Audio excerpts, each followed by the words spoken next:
This is our Islam.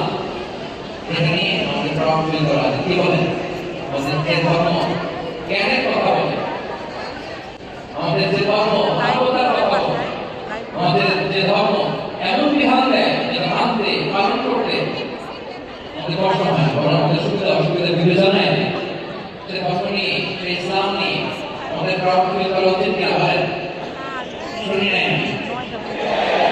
Yes or no?